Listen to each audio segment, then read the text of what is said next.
Hello viewers and welcome to the channel Let's Talk Cricket. We are almost at the end of the first group phase of this World Cup and now we are moving towards the business end of the tournament. Already two major teams have been eliminated and two other teams are on the brink of elimination. Two teams who have been eliminated are Sri Lanka and New Zealand. Let's have a look at Team New Zealand, why they have failed to make it to the next round. As you can see from Group C, New Zealand, one thing you have to admit that this was the toughest group. This was the only group where all three teams were deserving of going to the next round. New Zealand, Afghanistan, and the host West Indies. Very tough group to be in. Yes, this is a tough group for New Zealand, but New Zealand have always been a team who have always punched above their weight. They are so consistent. In fact, this is the first time in last 10 years that they haven't made it to the semi-finals of an ICC World Cup. This is how consistent this New Zealand team has been. Even in the last 50 overs World Cup, they had made it to the semi-finals. New Zealand is a very good T20 team which has the perfect balance of batting, bowling, spin, pace, attack at the front, strength at the lower order batting. So I was very disappointed at New Zealand team the way they got out.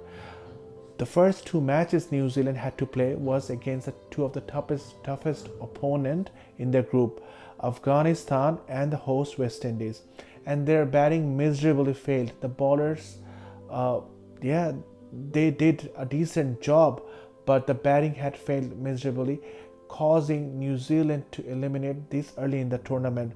The more painful part is New Zealand has two more matches to go and they know that there's no point of playing those matches. What will New Zealand achieve from playing a match against Uganda, a match against Papua New Guinea?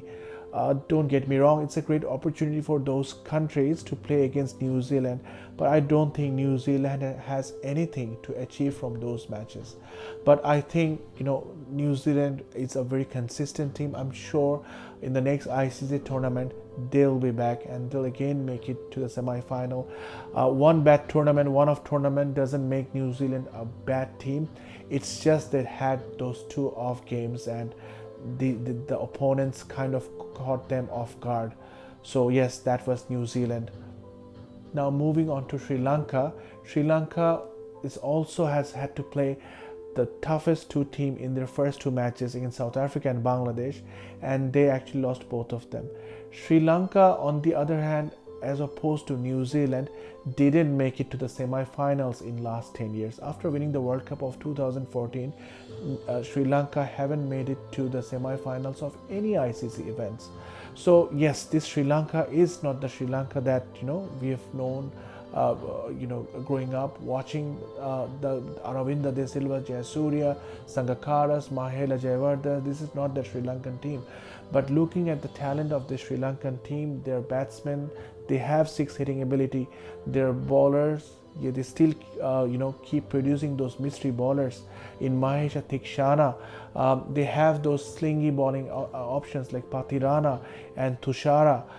Still, in spite of having a very good T20 bowling lineup, their batting miserably failed.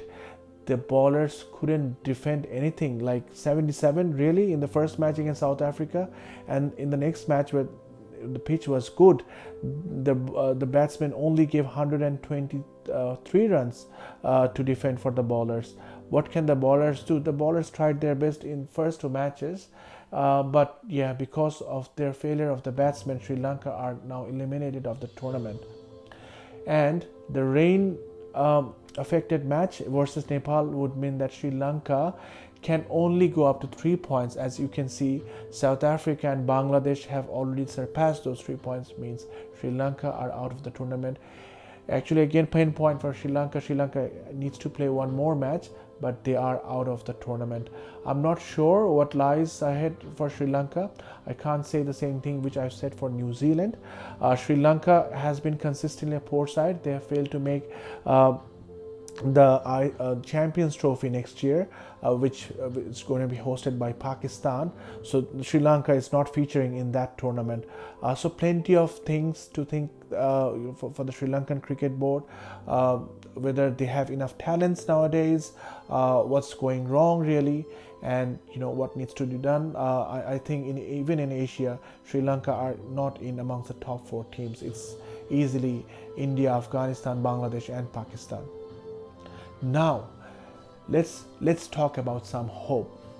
England were almost down and out, and people, when they were predicting Group 2, they had already casted Scotland in that group instead of England. But what a comeback from the Lions! It's indeed, you have to give credit to the team England, the way they played against Oman. When they had the opportunity ball, what did they do? They got Oman out in 47 runs and chased that total down in 3.1 overs. So they finishing off the whole match in 99 balls. It's a 240 ball game, and they actually finished the match off in 99 balls.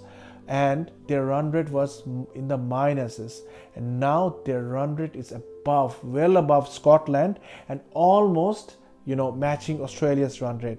So they played their next match against, again, a soft opponent, which I think is Namibia, and England should win that match comfortably again. And Scotland, well, they have a huge task ahead of them. They face Australia. There have been jokes around that Australia might drop that match to eliminate England from the tournament. But from knowing Australia, Australia is a proud cricketing nation. They won't drop a game to humiliate England or anything. It will be a bigger humiliation for them, because Scotland tied against England because of rain. Australia can't afford to lose against Scotland. Australia take a lot of pride in their batting and their cricketing history.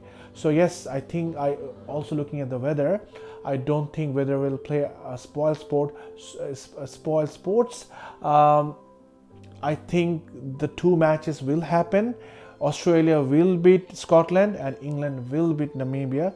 So I think England have done themselves a big favor in this match by beating Oman the way they did, and I think England are on their way to the next round. Now coming back to the enigmatic team, Pakistan. If you really look at the group, Pakistan, you would think that amongst all the other drafts, Pakistan got a very easy one.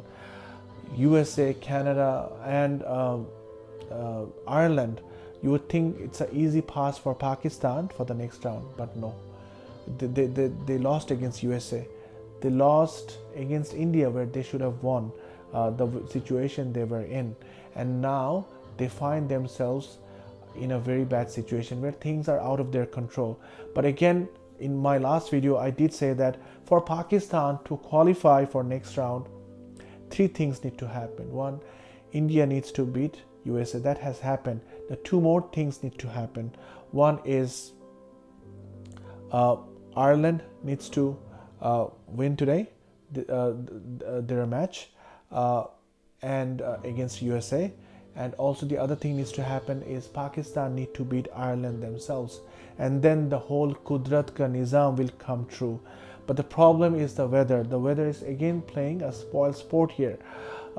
If the rain washes out the game between Ireland and USA, so USA goes up to 5 points, India are already 6 points, and Pakistan at best can go up to 4 points, which means that Pakistan will also be eliminated from this tournament, with 1 match still to go.